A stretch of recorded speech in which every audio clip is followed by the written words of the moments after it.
Hi అండి, అందరికీ నమస్కారం. నేను మాధురి. యాక్చువల్గా డాక్టర్స్ కొంచెం హెడాక్గా ఉంది అని చెప్పి కొంచెం రెస్ట్ తీసుకోమన్నారు.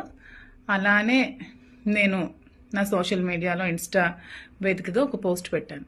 నేను రెస్ట్ తీసుకుందాం అనుకుంటున్నాను, కొద్ది రోజుల తర్వాత మళ్ళీ మీ ముందుకు వస్తాను అని చెప్పి. ఇలా రెస్ట్ తీసుకుందాం అనుకున్నప్పుడు నేను న్యూస్ ఛానల్స్లో నిన్నే చూశానండి. దువ్వాడ వాణి అనే ఆవిడ మళ్ళీ నా మీద కామెంట్స్ చేసింది. ఆ కామెంట్స్ చేసినందుకే నేను మళ్ళీ మీ ముందుకు రావాల్సి వచ్చింది. అవి ఏ విధమైన కామెంట్స్ అంటే, నా వల్ల శ్రీనివాస్ గారికి థ్రెట్ ఉందని, నా వల్ల దువ్వాడ వాణికి థ్రెట్ ఉందని ఆవిడ కామెంట్స్ చేసింది.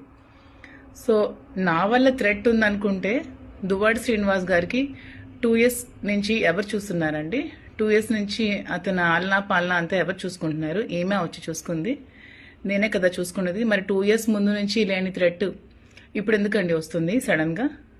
మరి ఈవిడే కదా మీ మీడియా అందరినీ పిలిచి మాధురి శ్రీనివాస్ గారితో ఇదే ఇంట్లో 2 years నుంచి ఉందని చెప్పే కదా ఫస్ట్ ఎలిగేషన్ స్టార్ట్ చేసింది.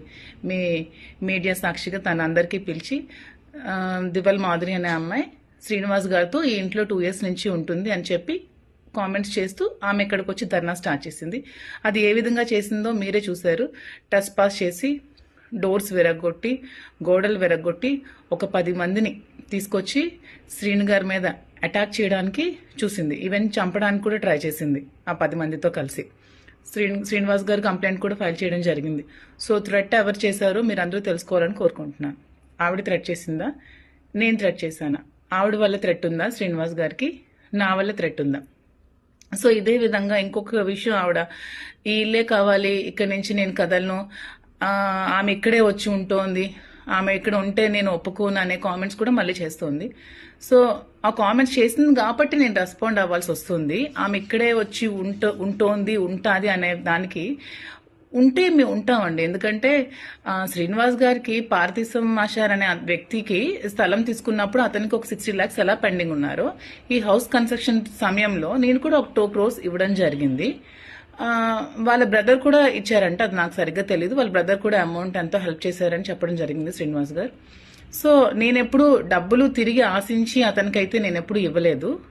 కానీ ఇదే ఇల్లు ఆమె కావాలి, ఇక్కడే నేను కూర్చుంటాను, ఇక్కడి నుంచి నేను కదలను అనుకున్నప్పుడు నాకు కూడా హౌస్ మీద రైట్ ఉంది. కాబట్టి నాకు ఇవ్వాల్సిన 2 crores అమౌంట్ నాకు ఆమె ఇచ్చేసి ఆ ఇంటిని తీసుకుంటాదా, లేకపోతే ఆ ఇల్లు ఖాళీ చేసి ఆమెకి ఒక 6 కోట్లు పెట్టి ఇంద్రభవనం లాంటి ఇల్లు శ్రీను గారు కట్టి ఇచ్చి ఆ ఇంట్లో ఆమెకి సకల భోగాలు కల్పించి అతను నడు రోడ్డు మీద ఉన్నారు కాబట్టి సో ఆ ఇంటికి ఆమె వెళ్ళిపోయి ఇతన్ని కూడా ఆ ఇంటికి తీసుకెళ్లి అక్కడ లీగల్గా ఏమైనా ప్రొసీడింగ్స్ చేసుకుంటారా, ఇంకా ఏ విధంగా పడతారో వాళ్ళ ఇష్టం.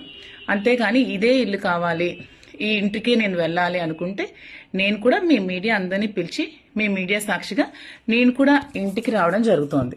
యాక్చువల్గా నేను ఎప్పుడు కూడా నేను మీ ముందు ఇంతవరకు బయటపెట్టలేదు నేను శ్రీను గారు నాకు డబ్బులు ఇచ్చాను, అగ్రిమెంట్ చేసుకున్నానని. కానీ శ్రీను గారు యాక్చువల్గా ఎప్పుడు ఎవరు అమౌంట్ ఉంచుకునే వ్యక్తి కాదు. అందుకని అతను ఎప్పుడైనా నాకు ఉన్నప్పుడు నీకు ఇచ్చేస్తానని చెప్పి నాకు చెక్స్ ఇవ్వడం జరిగింది.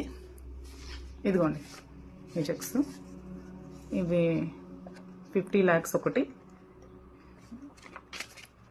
ఇది కూడా 50 lakhs, ఇది 450.